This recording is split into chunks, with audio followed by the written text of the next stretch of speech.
মানুষের বাস্তব জীবনটা আসলে আপু আমার মনে হয় যে এটাও এক রকমের প্রহেলিকা। কারণ কখন কি হবে, সময় কোথায় কখন কাকে নিয়ে যাবে এটা আমরা কেউ জানি না। বুবলি কি এখন ভালো আছে? ভালো আছি। এটা কি বুবলির মুখটা বলছে, ভেতরের আত্মাটা কি বলছে বুবলি খুব ভালো সুখী? ভালো থাকতে হবে আসলে। কেন ভালো থাকতে হবে? বীরের জন্য নাকি নিজের জন্য? আমার মনে হয় যে আমার সন্তান শেহজাদ খান বীর, শেহজাদের জন্য আমাকে ভালো থাকতে হবে, আমার জন্য ভালো থাকতে হবে। কারণ এটাই লাইফ, এটাই জীবন, জীবনকে এগিয়ে নিয়ে যেতে হবে। এবং হয়তো বা আমি আমার জায়গাটা থেকে যদি বলি আপু, আমি ব্যক্তি জীবন নিয়ে আমি কখনোই আসলে কথা বলি না। 2016 থেকে 2022 একদম শেষ পর্যন্ত যদি সবাই খেয়াল করে, কিন্তু কিছু পরিস্থিতি আমাকে হয়তো এমন জায়গায় নিয়ে এসেছে যেটার জন্য বেশ কয়েকটা প্রোগ্রামে হয়তো বলতে হয়েছে তাদের জিজ্ঞাসা থেকে, যে তারা কিছু বিষয় যখন দেখেছে বা অনেকভাবে তারা ফেস করেছে তখন হয়তো বা আমাকে জিজ্ঞেস করেছে, এই জন্য আমার বলতে হয়েছে। বাট আমি সবসময় চাই কাজটাই ফোকাস থাকুক। তবে এই মুহূর্তে আমার মনে হয় যে এখন বর্তমান অবস্থা যদি বলি, যে ডেফিনেটলি আমি শেহজাদকে নিয়ে ভালো আছি, আমার কাজ। বুবলি আপনি বলছেন জীবনের বেস্ট প্রহেলিকা, তাহলে কি ওয়েস্ট করা হয়েছে বিয়েটা?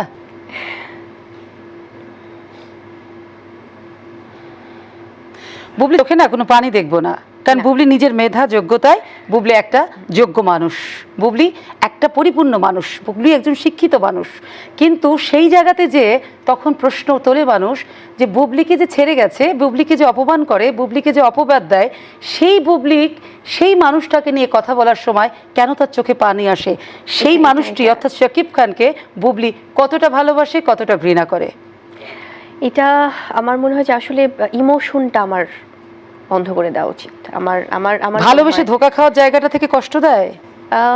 এগুলো নিয়ে না আসলে আপু কিছু কেন বলতে চাচ্ছি না এখন, কারণ আমার কাছে মনে হয় যে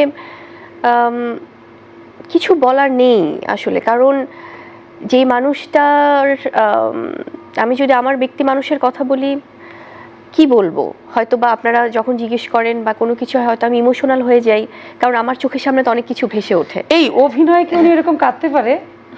সেখানে কি গ্লিসারিন দিতে হয়? সে মানুষটা এত সফট না, সেজন্য বলেছি বুবলি আজকে কোনো চোখের পানি দেখাবে না। বুবলির কান্না আমরা কখনোই দেখতে চাই না, কারণ যে কোন মানুষ চ্যালেঞ্জ নিয়ে যারা এই যে ভাঙনের মুখ থেকে গড়ে গড়ে বড় হয় না, সে মানুষগুলো খুব লড়াকু হয়। তো বুবলি তার কম বয়সে লড়াইটা দেখেছে এবং জীবনের ভাঙনটা দেখেছে। ভাঙতে ভাঙতে বুবলি প্রহেলিকার সামনে এসে দাঁড়িয়েছে। সবচেয়ে বড় কথা সেই জায়গাতে আমরা জানতে চাইবো না, আর সবচেয়ে বড় কথা আমরাও দেখতেও চাইবো না যে মানুষ ছেড়ে যায়, যে মানুষ চলে যায়, তার জন্য বুবলি অযথা চোখের পানি ফেলে। বুবলি কি মনে করে সে ফিরে আসবে কার চোখের জল দেখে? বুবলি কি ফিরে যেতে চায়?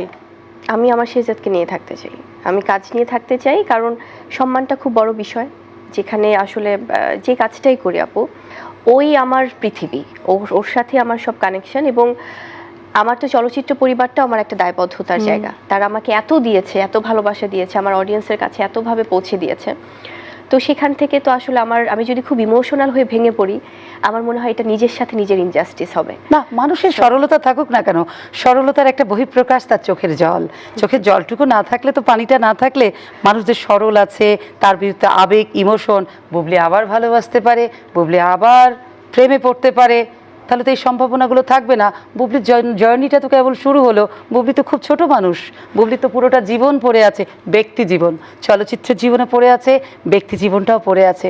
সুতরাং ভেঙে পড়া বুবলিকে না, খুব ঘুরে দাঁড়ানো শক্ত বুবলিকে এদেশে মানুষ দেখতে চায়, দর্শক দেখতে চায়। কারণ বুবলিদের তো দুটো ক্যারেক্টার থাকে, একটা পদ্মার চরিত্র, একটা বাস্তব জীবন। আমরা সবসময় মনে করি কি বাস্তব জীবনের বুবলিটা ওই রকম চোখের পানি আর ফেলবে না। একদমই, হ্যাঁ একদমই তাই। কারণ আমার অনেক দায়িত্ব, আমার অনেক দায়িত্ব, পরিবারের আপনার দায়িত্ব আছে, আমার নিজের দায়িত্ব যেমন তেমনি। কারণ আমাদের সোসাইটিতে হয় কি আপু, যে কোনো কিছুতে হয়তো সব কিছুর আগে মেয়েদের উপর আসে।